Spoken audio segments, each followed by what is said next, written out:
शुक्रवार को हमारे देश में नूपुर शर्मा के बयान के विरुद्ध नमाज के बाद प्रदर्शन की पहली तस्वीर देश की राजधानी दिल्ली से आई। दिल्ली की कहानी आगे हम आपको दिखाएंगे।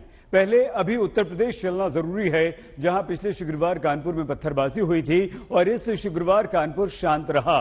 लेकिन कानपुर से 200 किलोमीटर दूर प्रयागराज में पत्थरबाजी हुई, आगजनी हुई, पुलिसकर्मियों को घायल किया गया। पुलिस अधिकारी की गाड़ी पर हमला हुआ। हमला पश्चिम बंगाल के हावड़ा में भी हुआ, लेकिन बंगाल के मुकाबले बहुत तेजी से उत्तर प्रदेश में पुलिस ने उपद्रवियों को काबू में किया। पुलिस को प्रयागराज में हिंसा के पीछे एक तय पैटर्न दिखा है।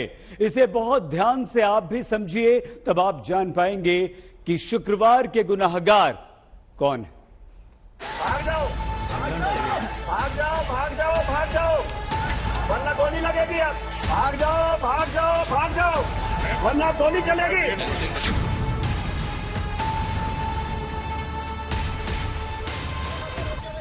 हाथ में बंदूक लेकर सामने पथराव करती भीड़ के सामने ये बातें प्रयागराज में पुलिस अधिकारी को कहनी पड़ती हैं। इनको आगे बढ़कर रोकिए, आगे जाइए आप लोग। शुक्रवार को प्रयागराज में पुलिस को आखिर बंदूक हाथ में लेकर क्यों तानना पड़ा, इस नौबत तक पहुंचने की एक एक तस्वीर ध्यान से देखिएगा। यहाँ गिन कर देखिए, एक दुकान में शटर के आगे लगे शेड के नीचे करीब 12 लोग खड़े हैं, जिसमें ज्यादातर पुलिसकर्मी हैं, कुछ स्थानीय पत्रकार। ये सभी लोग प्रयागराज में नमाज के बाद हुए उपद्रव में पत्थरों से बचने की कोशिश कर रहे हैं। मानो ये पुलिस वाले यहाँ घिर गए, वजह ये पत्थर ऊपर से चलते हुए आ रहे हैं। मौका पाकर कुछ पुलिसकर्मी यहाँ से बचकर निकलते हैं, बाकी लोग काफी देर तक यहाँ फंसे रहते हैं। तो पहला सवाल यही है, क्या प्रयागराज में ऊपर से पत्थर फेंकने की तैयारी पहले से हुई थी? जवाब तलाशने के लिए शुक्रवार दोपहर हुए पथराव से थोड़ी देर पहले की एक और तस्वीर देखिए।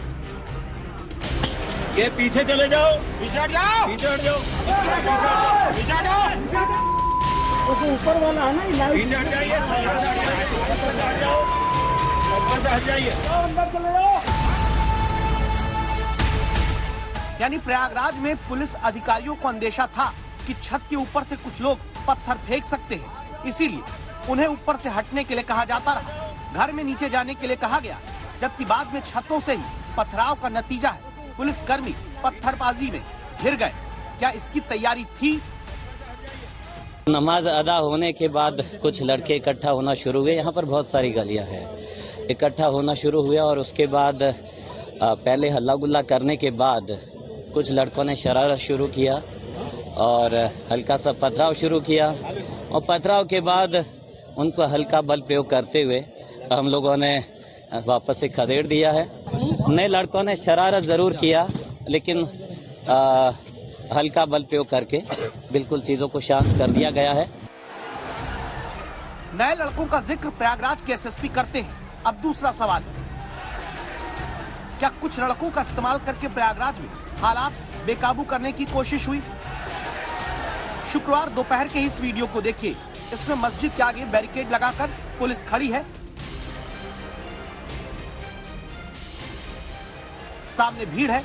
इस भीड़ में कुछ चेहरों को देखिए, ये लोग मुंह ढके हैं। ये ढके हुए चेहरे इस सवाल को आगे बढ़ाते हैं, क्या माहौल को खराब करने के लिए ही कुछ लोग चेहरा छुपाकर इस्तेमाल होने वाले थे? इन मुंह छिपे चेहरों को जहन में रखिएगा। पहले देखिए कैसे माहौल धीरे धीरे बिगड़ता गया।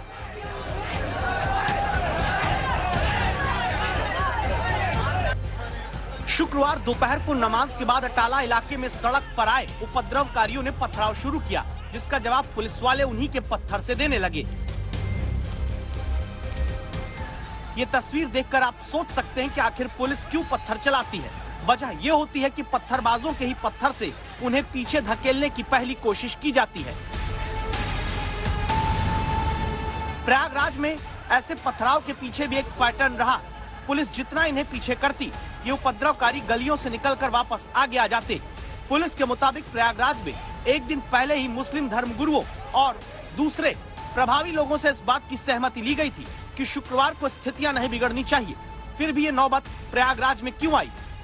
इसमें काफी लोगों ने वादा खिलाफी की है और जो लोग बाउंड डाउन किए गए थे उन्होंने अपने जो बॉन्ड दिया था उसका उल्लंघन किया है।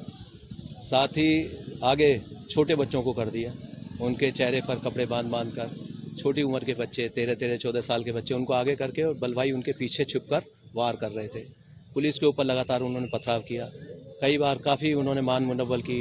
पुलिस ने बड़ा संयम का परिचय देते हुए हल्का लाठीचार्ज कर उनको खदेड़ा भी, लेकिन बार बार वो लगातार आगे बढ़ रहे थे। एडीजी प्रयागराज प्रेम प्रकाश चेहरे पर कपड़े बांधकर पथराव करने वाली बात कहते हैं, इसलिए इस वीडियो को देखना जरूरी है। इसमें प्रयागराज में गली के मुहाने पर जो लोग पथराव करते दिखते हैं, इनके चेहरे पर कपड़े बंधे, गमछे से मुंह ढक रखा है। मुंह वही ढकता है जिसे कुछ छिपाना हो। गौर करने वाली बात दूसरी समझिए, ये सभी कम उम्र के लोग हैं। तो अब सवाल यही है, क्या कम उम्र के लड़कों का इस्तेमाल प्रयागराज की हिंसा में हुआ है? इस वीडियो को देखने के बाद आज तक ने ये सवाल एडीजी प्रयागराज से किया, इनके जवाब को सुनिएगा। जहाँ भीड़ का जत्था इकट्ठा हो जाता था वहाँ नारेबाजी करते थे, लेकिन उनको फिर दौड़ाया जाता था। तो इस तरह से गुरीला वारफेयर की तरह ये लोग काम कर रहे थे। तो ये लोग ट्रेंड है, जिनको कोई ना कोई उकसा रहा था, तो ऐसे लोगों को भी चिन्हित किया जाएगा कि किस आदमी ने इनको ट्रेनिंग दी है, छोटे बच्चों को आगे करके और उनको इस तरह से स्थिति बिगाड़ने के लिए प्रयोग किया गया। छोटे बच्चों का जिक्र एडीजी ने किया। इस वीडियो को अब दूसरे एंगल से देखिए। यहाँ भी गलियों से कम उम्र के लोग ही मुंह ढककर पुलिस पर पथराव करते नजर आते हैं। दावा होता है यहाँ पर पत्थर भी संभव है पहले से जुटाकर रखे गए। इस गली को अब देखिए, पुलिस और पत्थरबाज आमने सामने हैं। पूरी गली में पत्थर बिखरे हुए हैं। अगला सवाल यह है, प्रयागराज में कम उम्र वाले उपद्रवियों को कहां से लाकर इस्तेमाल किया गया? ये वहाँ पर मस्जिद भी है, मदरसा भी है, उसी में से निकलकर ये काफी लोग आ रहे थे। अभी जो भी वहाँ के मुतवल्ली हैं और जो मैनेजर हैं, उन सभी पर कार्रवाई होगी। तो पहले से बच्चों को आगे करके और एक आस्था की बात करके और इस तरह का नाम लेके जो धार्मिक इसको रूप देने की कोशिश की है, लेकिन ये सब शरारती तत्व हैं, भवानी तत्व हैं, राष्ट्र विरोधी तत्व हैं। ऐसे लोगों के खिलाफ सख्त कार्रवाई की जाएगी। इस तरह प्रयागराज में शुक्रवार की हिंसा में पुलिस के मुताबिक पहले से तय शांति के भरोसे को कुछ लोगों ने जानबूझकर तोड़ा है। कम उम्र के लोगों को आगे करके पीछे से तेज पत्थरबाजी हुई है। मस्जिद या मदरसे से जुड़े कम उम्र के लोगों को ढाल बनाकर हिंसा फैलाई गई है। आस्था और धर्म के नाम पर बरगलाकर उपद्रव कराया गया। ये पीछे चले जाओ, पीछे हट जाओ। अब ऐसे सभी लोगों पर कड़ी कार्रवाई की तैयारी उत्तर प्रदेश में की जा चुकी है। पंकज श्रीवास्तव, प्रयागराज, आज तक। हट जाइए।